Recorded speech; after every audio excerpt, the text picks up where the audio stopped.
and gentlemen, how you doing? It's John the Ninja live in the dojo, aka the Dojang, aka the John the Ninja Studios. And you know, this man or girl, whatever you happen to be, I don't judge much.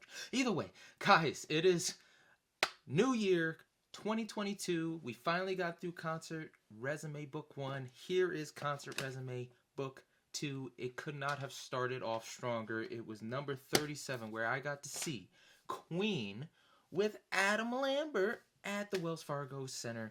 The year was 2017. I believe it was July 30th. Hey, there we go. Look at my memory. But guys, 100%, I gotta say, this is gonna be a long journey because Queen has been so influential on my love for rock and roll. Freddie Mercury was the first lead singer I saw that could actually really sing, not just the rock style, but an opera style and all these different styles, and actually knew how to use his voice and all this. But there's so many stories, so let's get to it. When I was a kid, FYE was my favorite spot. If you didn't notice, I have a bunch of CDs still. And while I was searching and looking for new ones, my dad and me came across this particular CD. It was Queen, the greatest hits, not just one, not just two, but three. All three of those albums. And when I saw it, I was like, who's Queen? And my dad, you know, as usual, explained AC/DC, explained Black Sabbath, went into explaining Queen. And I had no idea the broad reach that they had. They had so many hit songs, whether it was with John Deacon, whether it was with Brian or Rodger, and everybody knows Freddie. But if you hear a Queen song, especially before Bohemian Rhapsody, the movie, sometimes they even know it was Queen, but they had such a catalog. So, you know, my dad showed interest, and I was like, oh, I want to get it for him for Christmas. So I didn't have enough money for this particular CD, so I got the bronze one. It had like, I believe it was Greatest Hits 1 and Greatest Hits 2. We got it for him for Christmas. My dad had a smirk, and then as soon as Christmas was over, we went back to FYE, and then we exchanged that one, and he bought this one. And some of y'all would have been like, what the hell? And I was kind of like, what the hell? But in the long run, my dad taught me something through that. And he made it clear. He said, sometimes you just got to get the best. And he didn't necessarily say it in that way. You know, he said, you know, this one has one more on it. And the thing that killed me was this baby was sitting at his desk for maybe 2-3 years, untouched, just sat there. And I was just like, I wonder if he's ever going to play it or something. Now, obviously, my dad's not a stuff guy. You know, he does like certain things, but you know, he's more of a practical guy, like always using tools and clothes and stuff like that. More military life thinking, I don't know. But either way, so one time I was like, you know what, screw it. I'm going to take this and I'm going to listen to it. So I did, and I took it out, and it opened up a whole new world of discovery for Queen and me. And when I say, I kind of broke it a couple years ago, sorry. But when I say I studied this booklet from sleeve to sleeve, just going over the history of Queen and the different things that they've done and accomplished, and just seeing these pictures, especially this is, geez, I want to say 2009, 2010. So YouTube's starting to blow up. Everything social media wise is not quite to where it is now. Information's not spreading as fast, but it's starting to get there. So YouTube is definitely a thing. I still have broadband. We don't have DSL yet. We don't have the fast internet you have. So it takes minutes, maybe 30 minutes, maybe an hour for me to pull up a YouTube video. But when I started to dig into the catalog of Queen, I started going online, and the first live performance of Queen I saw was them at Live Aid, now the legendary moment. And that was the perfect catalyst to show me what Queen was about, to show me Freddie's abilities at controlling a crowd. And I just could not help but marvel at his ability to just say something and whole crowd want to jump in. And the echo, I love the roar of the crowd, whether it's the scream of a pop, like if you're at a wrestling show and something crazy happens, like, oh, or if it's just the yell of a yes. It's a collective yes, like everyone's happy it's about to start at a concert or something. That was my first time really hearing it and going, damn, I want to do that. Or I just connected with it. But of course, then again, I'm like a middle schooler or something, you know, just, it's a brand new world. I've been to a concert, you know, but this is, what was it, 2008? So I've only been to maybe one concert, maybe two at this time, when I'm finding Queen and getting into Queen and etc. So of course, you know, everyone's seen Live Aid, and Real Rocky was the one that really, you know, I was like, holy crap. But just thinking about the coolest moment from that I saw and remember was the fact he was walking all, you know, just doing his thing, and then he just stops and he just plants himself and then just starts singing.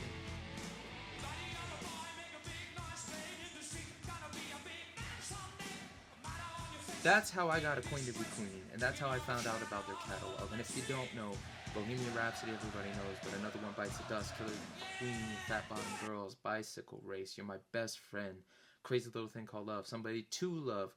My personal favorite from like the 70s era Queen was Good Old Fashioned Lover Boy. It's just got a great tune, great piano, and it's, just a nice young lad who knows how to take a girl on a date.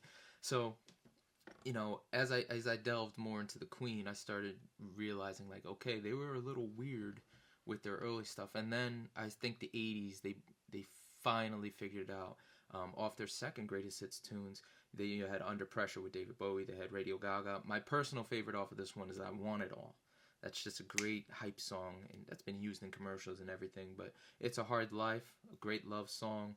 Innuendo is a great song that infuses Spanish guitar and a little electric and different time tempos, etc. And then I'm Going Slightly Mad, which was closer near to the end of Freddie's life, but that's a great groove. But Show Must Go On was probably my favorite off the third record off of it. But again, to skip, basically I studied Queen. I loved Queen, and about the same time, my mother and father blessed me with this Les Paul, which I still love and wish I took a little better care when I was a kid. I didn't know what I had. Guys, these guitars are expensive. Make sure you clean them, you protect them, and don't drop them like I did. But about the same time, I ended up getting this Queen DVD and CD for Christmas, and this one's got the other tunes you didn't hear, like Tie Your Mother Down, and then The Lap of the Gods, Seven Seas of Rye, which is also a great piano riff. I don't care what anybody says. But this was an opportunity to see Queen near the end. This was like one of their last live shows. So, just growing up, I loved Queen. I even mimicked Freddie Mercury. I had a mustache all the time. I never shaved it, and that's why I look so young and handsome right now, and got a pretty damn good look for as old as I am. I'm a lot older than 21, trust me. So, here's where we get to modern day. Queen was touring around with Paul Rodgers of Bad Company. If you don't know who that is, they had such good tunes. But it didn't pan out, and of course, this singer from American Idol named Adam Lambert ends up getting the job. He did sing with them when he was on American Idol, and I believe he sang We Are the tongue-tied. We will rock you, and we are the champions. Boom, I got it. So, with that said, they go on tour. And I'm like, I'm pretty sure I figured this out last minute. This is some mind-blowing stuff. This is why I always write down what happened at these concerts. Literally, it says, how appropriate to start this new book. But I bought these tickets the day before, $425 each. That means I spent $850 for our seats. It's not out there. John will spend money on that. But it's crazy to think back then. I want to talk about throwing caution to the wind. I almost dropped $1,000 just to go see a show. Money well spent, because again, my dad's very picky with the music he likes. So getting to see Queen, these legends, and having another moment with my dad. I've said it over and over again, but it's always going to be here. It's good stuff. So I ended up convincing my dad to go with me, and we ended up going. And just all the music I spent years playing and remembering, and just this and that. I had a whole list of expectations, but I also had to remember it's not going to be the Freddie Mercury Queen. It was going to be radically different. So I was just on the way there. We're listening to Queen and stuff like that, and this is before I actually have these albums. I'm reminiscing about the things I saw on YouTube, because about this time, was it 2017? My dorm room, if I wasn't playing Metallica or AC/DC, I was playing Queen. I was playing a Queen song, or I was on guitar playing Foo Fighters, singing Queen, with Queen, Tie Your Mother Down, or I was playing this riff. They have this song called We Will Rock You, but with music. So what you will hear is, instead of just the clapping and the stomping, you'll hear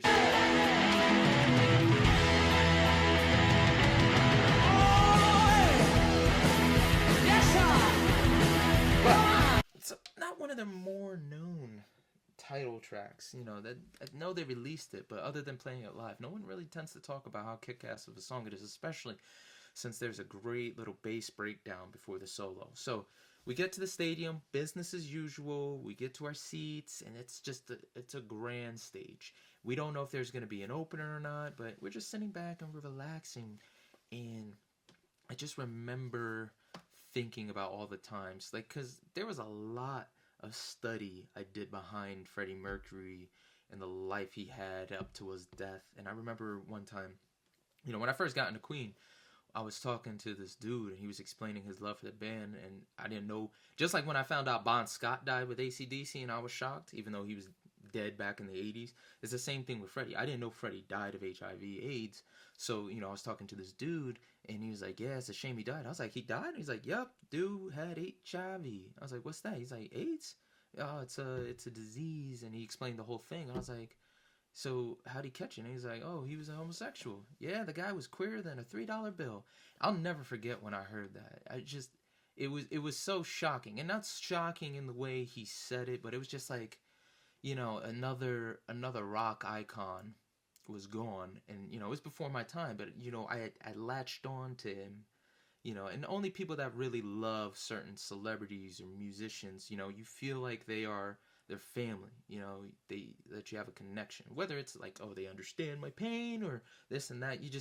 It's like when Kobe passed away. I hated Kobe growing up. I was a hater. He was so good that you couldn't help but, like, you gave him respect. But when he passed away, you felt, I think almost everybody felt like that little, like, damn, we just lost something great. You don't wish the loss. So, I remember, like, as soon as he said that, I was like, damn, Freddie's gone, and it messes with you. And again, I was studying his life.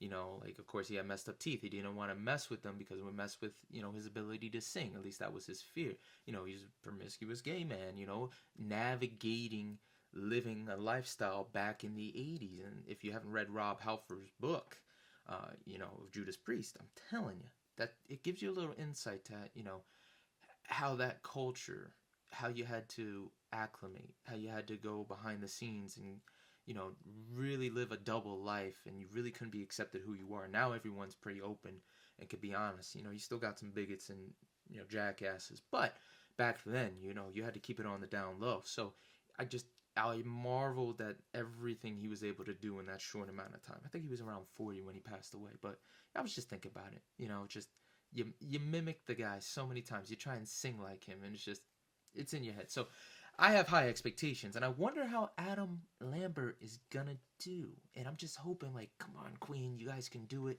Of course, I'm the guitar guy. I am dying to see Brian May. Absolutely love him. He's got this kind of like the Edge. He just loves playing with sound. He loves playing with sound and the echo. He is musically, he's inclined with the theory. But he likes to mess around and make it weird and stuff like that. You don't see him doing these crazy, like Yngwie Mustaine movements and going up and down the neck and all this. But he plays what's appropriate, or, what would work with the song. Of course, everybody that studied Queen knows, like, okay, every band member usually would come in with a song and then the rest would work. And then near the end of Freddie's days, they all just said, oh, we all wrote it. But got to give it to John Deacon. Even though I didn't get to see him, he wrote most of the hits that I really, really love. So shout out to John Deacon. Of course, Rodger Taylor had great hits. And do your research. Don't watch Bohemian Rhapsody.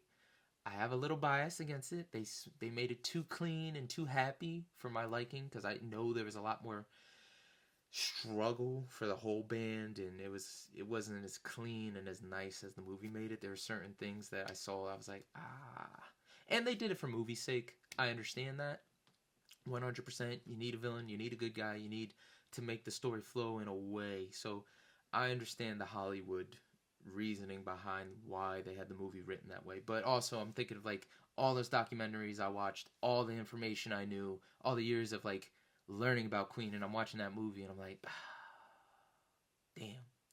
So, also, shout out to Darcy, the doctor, Dr. Darcy. She ended up getting me this little, what do you call these? Pop rocks, pumpkos, whatever things.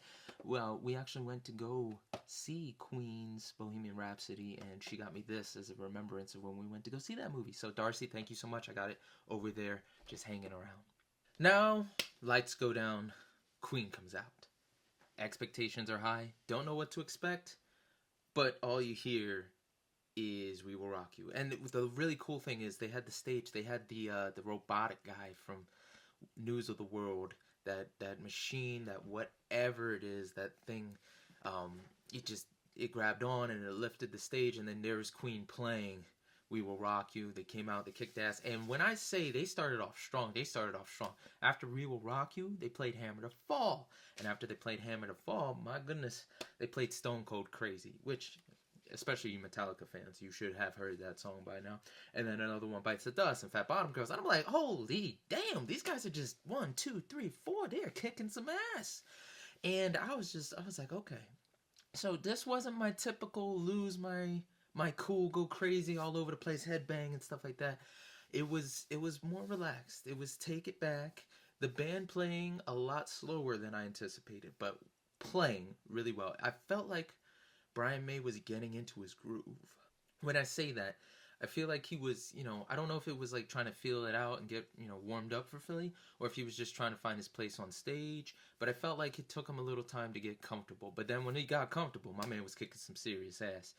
No doubt about it, especially with, he plays with the quarters. I don't know how he does it, but he does, and he enjoys it. I personally prefer the heavy picks.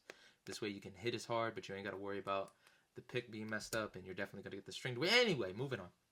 So, with that said, Queen is kicking some serious ass, and I remember they had Adam Lambert, had his own song too. He came out on his bicycle, and I think what's the song called? Two Fucks? But it's F-U-X. It was his cover. And give it to Queen. That's amazing that they would allow him to sing his own stuff with them. That was pretty great.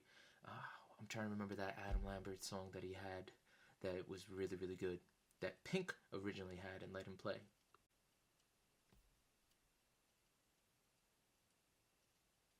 That's what it was. What do you want from me? And they didn't get to play that. I would have really loved to see that. But either way, he comes out on a bike. He's doing a good job. And it's just, again, you guys know what I'm talking about. I say this all the time. I always become tongue-tied. Because, I love going to these shows. One moment I do remember that was really great was they were doing a band improv. And the one song I really, really wanted to see, of course, I already mentioned. So I'm in my head, I'm watching the improv, and I was like, damn, I'd really love to be on stage, blah, blah, blah. And I'm singing this song in my head, and then as soon as I'm done thinking that and reminiscing in my head, all I hear is,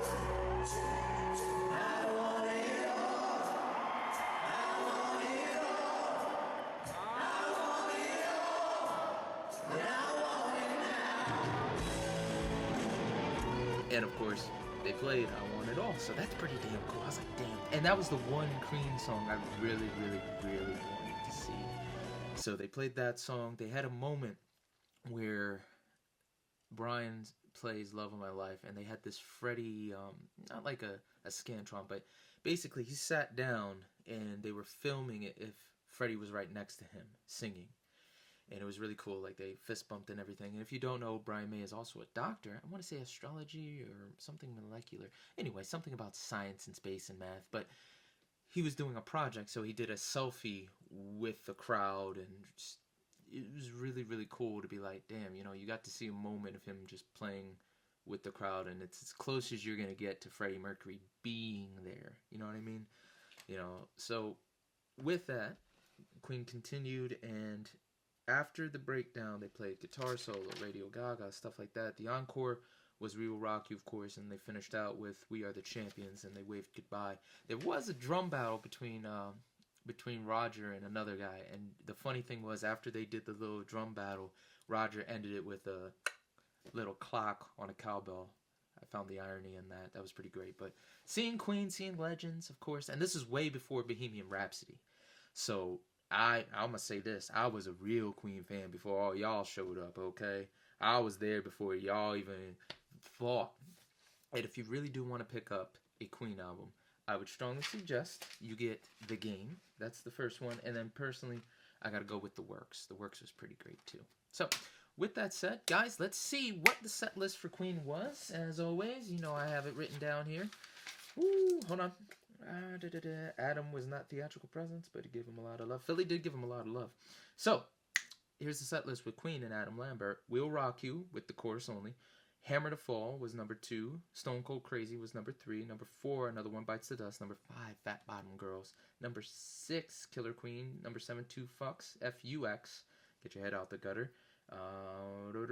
Number 8, Don't Stop Me Now. Number 9, Bicycle. He was on the Pink Bicycle with the ending verse and chorus. I'm in Love with My Car was number 10. Get Down, Make Love was number 11, plus the band improv. Number 12, I Want It All, my song. 13, Love of My Life with the Freddie projection. 14, Somebody to Love. 15, Crazy Little Thing Called Love. 16 was that drum battle I talked to. 17, Under Pressure. 18, I Want to Break Free. And then You Take My Breath Away it was like a clip, not really them performing, but Who Wants to Live Forever. If you ever saw Highlander, that was one of the main songs from that. But that was a good one to see. And then a guitar solo, Radio Gaga, with a great bass. Bohemian Rhapsody, everybody knows it now. And then left, Encore, We'll Rock You. And then 24, We Are the Champions, God Save the Queen. I do remember I posted on Facebook, after the show, like, Adam Lambert did a hell of a great job. Queen was phenomenal. And his group, his Adam Lambert Facebook group, reposted it on their Facebook page. I remember that clearly. And I was just like, oh, damn, that's really cool. Because Adam Lambert, he ain't no slouch. My man did what he had to do. But just seeing, everything now, especially with just thinking, for the longest time, Queen was talking about doing Bohemian Rhapsody and just like, is this movie ever going to happen? And then just, you kind of feel like you were part of the movement too. And there's a lot of really die-hard Queen fans that, you just can't help but think like, that's a hell of a ride. You finally got the band pick. You finally, everyone else is on the bandwagon now. It's kind of like Rush. Rush is a band that the people that know them respect them, love them, but they're not the world's biggest band. So I feel like Queen with Bohemian Rhapsody threw them out to the stars and just never to return. So that was pretty great. Again, I gotta say, 100% seeing that one damn song, Adventure Seeker on an empty street, I want it all. You can't help but clear with that. So, guys, that was concert number 37. That was fun. I kept on repeating myself. I know it's just, that's what I do when you really love these shows. But it was quick, but it was beautiful. It was a really beautiful moment. Number 38, though, is going to include not only 38, but 39. We're going to Festival Pier, the now defunct Festival Pier, for not only the 105 block party, but we're also going to see not just Portugal the Man, not just Vance Joyce, but we're also going to see Brick and Mortar. But that's for next time, guys. Number 38 and 39 coming your way. Guys, thank you as always. Don't forget to like, subscribe. Please, please tell your friends so I can interview the greatest people in whatever they do. You would not believe who I just met the other day. Martial arts legends to rock stars to people that have lived with rock stars and everything above. So like, share, subscribe. Before I go, I did want to say that I wanted to wish condolences to the Fitzpatrick family. One of the girls I worked with, my pharmacist, Emily Fitzpatrick, passed away. We are all heartbroken. 2022 is a very rough start, so I just wanted to send condolences to everybody. But guys, remember what I say, 100% without a shadow of a doubt as I rip off the rock. A bad start always has a good ending. So for everyone hurting, I know 2022 is rough, but God's got you. He's going to keep you strong. So if anything else, guys, keep your head up. Tell the people you love them, even if they're just your friends. Let me tell you how awkward it is. When I first started telling my friends I love them, guys and girls, it was not reciprocated in the way you would want. I'd be talking to these guys, be cussing and being real hard all the time. Be like, yo, man, all right, bro, I got to go. Yo, God bless you, man. All right, man, love you. Excuse me? I'll just hang up on them.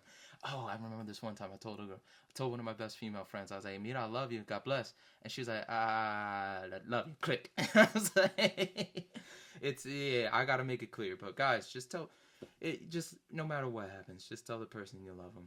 So guys, again, to everyone hurting, my sincerest condolences. I love you guys. I'm wishing you the best and I'm praying for you. To everyone else, keep your head up, stay smart, be strong, be mindful, and God bless you. I will see you on the next concert resume or an interview or whatever the good Lord sends my way. But as always, John the Ninja. I forgot the damn word. John the Ninja out.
These guys are legends. And I realize that every time I get on this stage, we've been working together for like 6 years, but every time I walk up onto the stage and see these gentlemen playing these amazing songs, I go, oh my God. Is this real life or is it fantasy? That's the question. Because you know what, let's be really honest, okay? I know what some of you are thinking out there tonight. You're saying, whoa, he's no Freddie Mercury. So, this is true. I know. Because there will only be one rock god called Freddie Mercury.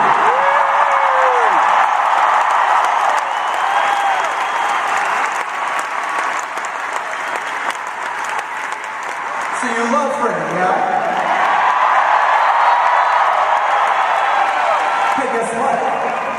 I'm a fan just like you. But I'm up here in the gayest pink suit you've ever seen.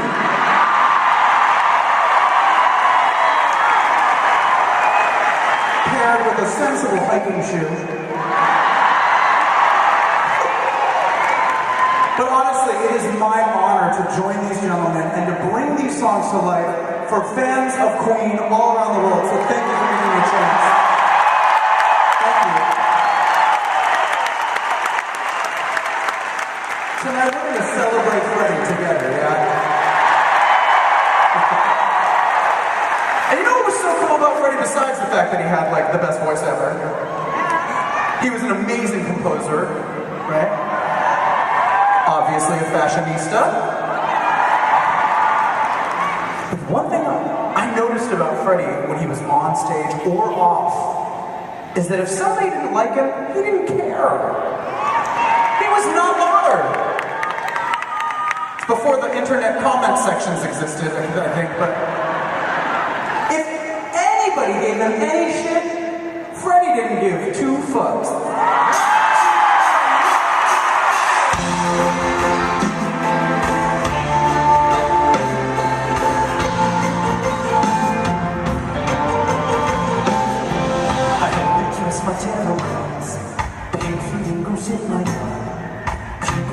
I'm from Mars, whatever.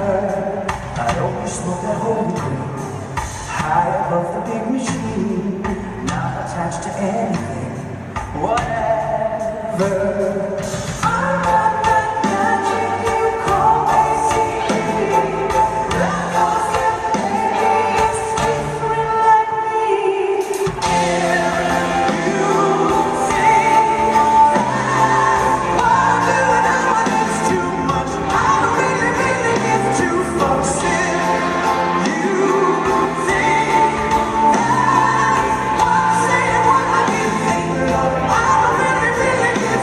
Fuck